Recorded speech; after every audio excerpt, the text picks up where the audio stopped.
Hey everyone, okay, so this is a quick 3-point mapping video that I hope helps. So given what we have on the board, I hope you guys can see this. We have 4 genes, A, B, D, and E. And it shows here how far away apart they are. We have 10 between A and B, map units, 18 between B and D, and then 8 between D and E, all the way across. And again, 1 map unit equals 1% recombination. Right? And this is a problem, it's activity 5.2. It's one of the 5s. Question 3, anyway. So what we start off with here is the first part is given that our parental is big D little e and little d big E, what are my parental and recombinant gametes? And how do I figure out the frequencies? So okay, we know between D and E, D to E, that's 8 map units. That means our recombination is 0.08 or 8%. Great, good so far. So we know that when it comes down to it, we'll have our parental gametes. And we'll make this a little bit bigger. We'll have our parental gametes, and we have recombinant.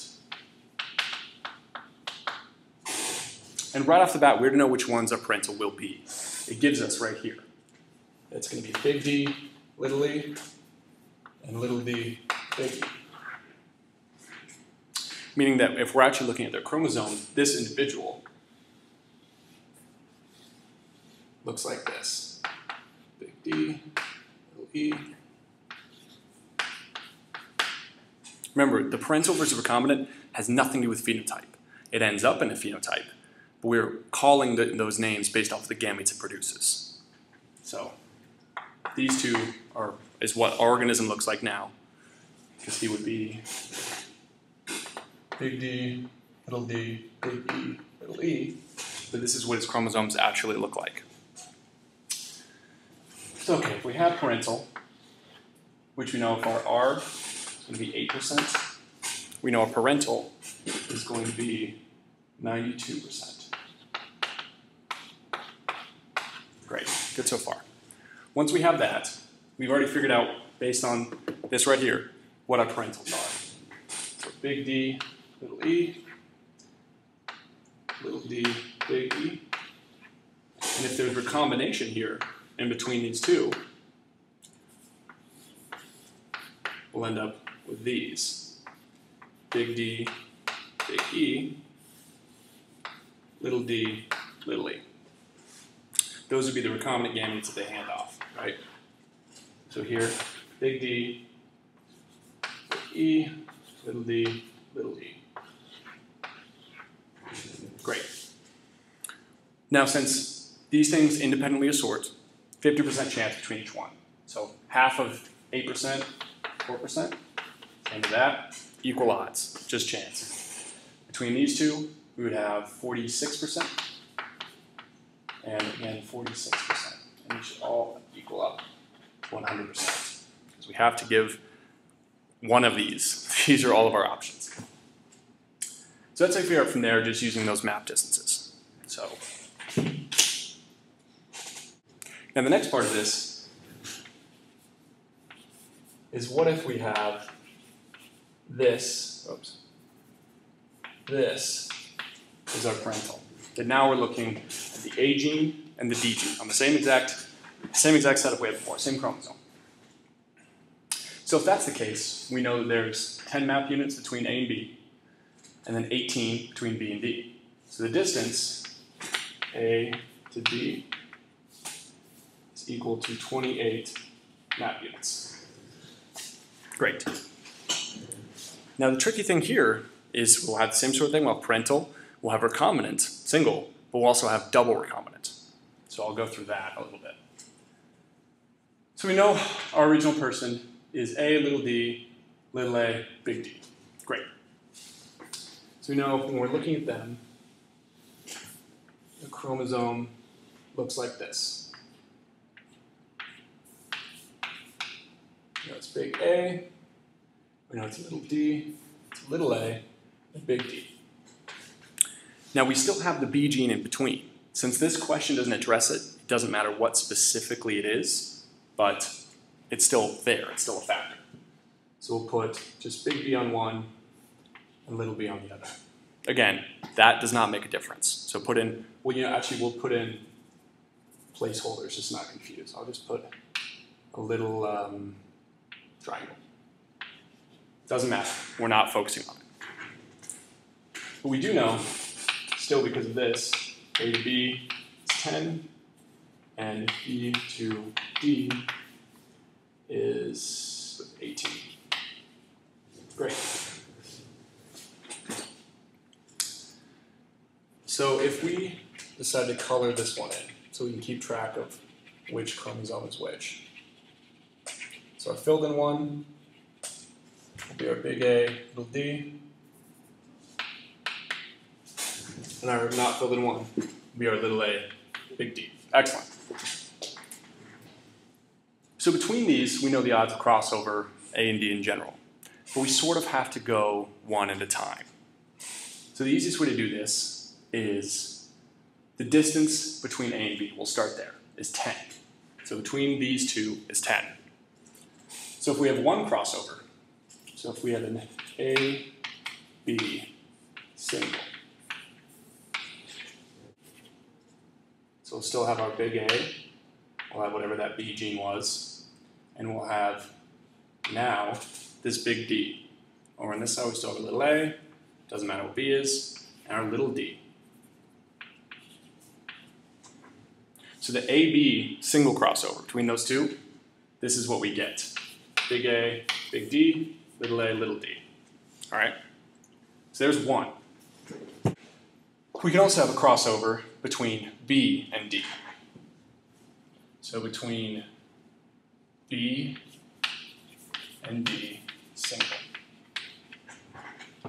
Here's what it will look like. We have our two weird sausage chromosomes. So that's the easiest way to draw it. And in this case, we'd have our big A, whatever the triangle is, big D, and we would have our little a, whatever the triangle is, little d. And again, we get the exact same gametes. So it doesn't matter which one crosses over if we're ignoring the middle gene. When we hold those things constant, we end up with the exact same gametes. Great. And so that tells us one thing. If we know that it doesn't matter which one the crossover's at, we can just sort of consider them the same. And that's where the 28 comes in. So, now that we realize that even though they look different for the B gene, which we're totally ignoring for this problem, just AD, then instead of doing both of these single crossovers every time, because we know, okay, AB, they are 10 map units apart, so that means either of these happening is 10% total. So since there's two possibilities, they're each 5%. And for these, the B to D switch was 18. So it's 18% for one of these happening, for either, but 9% for each one individually. Right? 18% for this occurring, and then we're going to get one or the other. For this, 10% of this occurring, we're going to get one or the other. But these are the exact same genotype as far as our genes are concerned. So if we add them up, 5% plus 9%, 14%, same thing. 5 plus 9, 14. Great. Well, hold on. The A and the D are 28 map units apart, which means an AD crossover would have had a 28% chance of happening and would have had 14% for each one, which is what we get.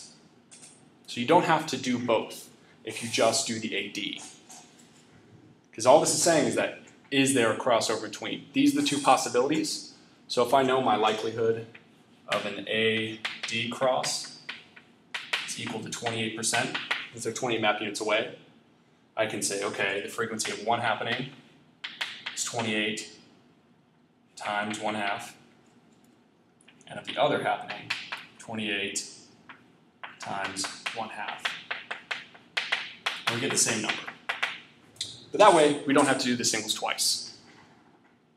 So this is definitely one way to work out. If it's confusing why you can just ignore the individual crossovers, then do them. Why not? But if you can figure out the math and if it feels intuitive to you, that way you don't have to do all this. You just can go from here, saying if I know, okay, these are my parental, I know what the frequencies of the recombinant are. Which works almost all the way. And here's why it doesn't. So we've calculated what will happen if there's a crossover at here, at the AB junction, or here, at the BD junction. But what if it happens in both? Nothing says it can't. And now that we have these three loci, we can say, okay, it can happen here and here. And that's where we get our double recombinant. And that's what things get tricky, but they also get fun. So if we're still saying, okay, there we are. There's our original. Here are all of our distances between. And so far, from what we calculated before, we know that the odds of getting we have our parental and our recombinant.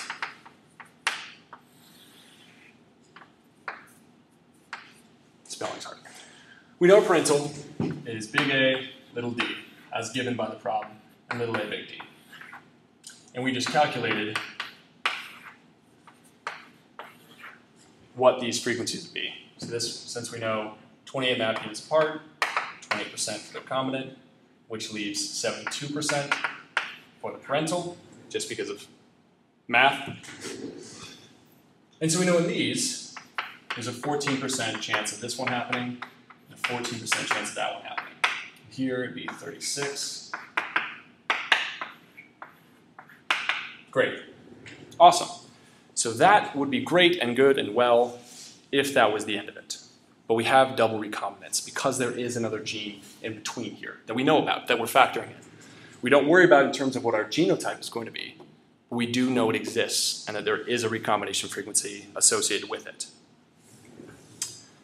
So what we do is, if there was a double recombinant, what is it going to look like? Let's start there. So we're saying double recombinant.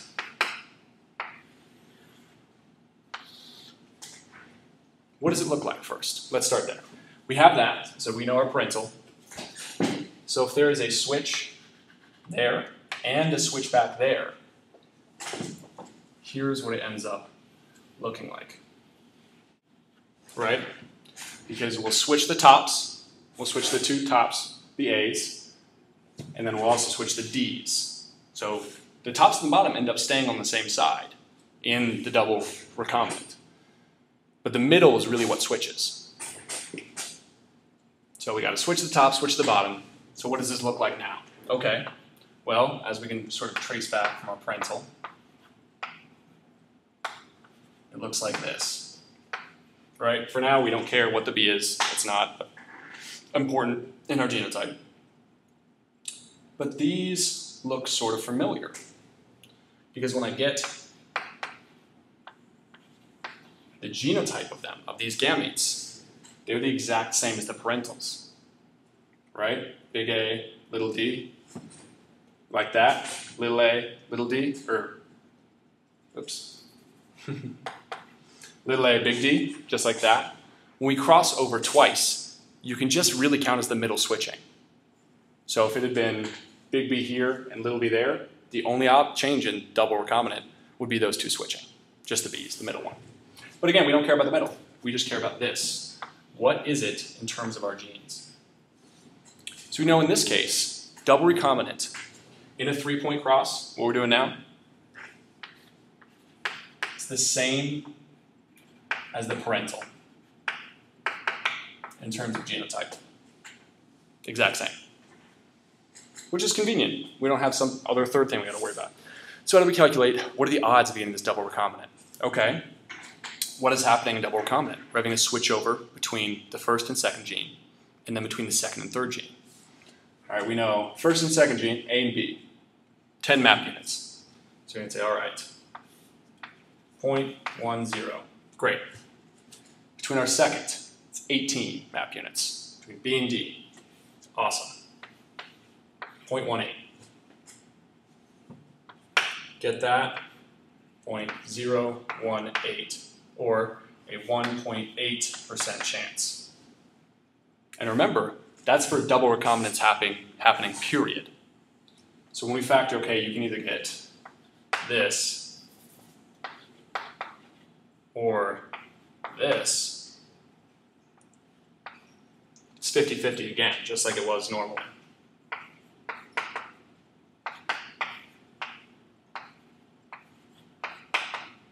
So it's a 0.9% chance. This calculation is this part is the exact same one we're doing every single time. That 28% chance for recombinance, and there's two possibilities, so it's half of each. In this case, it's a 1.8% chance of a double recombinant, so it's half each, 0.9%. So how do we factor that in to the rest of this? Well, we know that these are the same as our parental genotypes, right? So we can really just add them on. Because we're not saying what is the method of if we don't get a crossover at all. It's just if we get this genotype. So we'll go ahead and add 0.9% onto here for the AD. So this is a 36.9% chance of occurring. And the same thing with the other one. Little a, big D, 36.9% chance of occurring. But now we have above 100%. Once we have double switchovers, it takes away from our recombinance. We had the recombinance happen twice, and the genotypes are not the same here. So some of these recombinants, some of the ones that will switch and make this, will switch again, and we'll lose it from this population. So all we do is take it away. So this is now 13.1%, and so is this.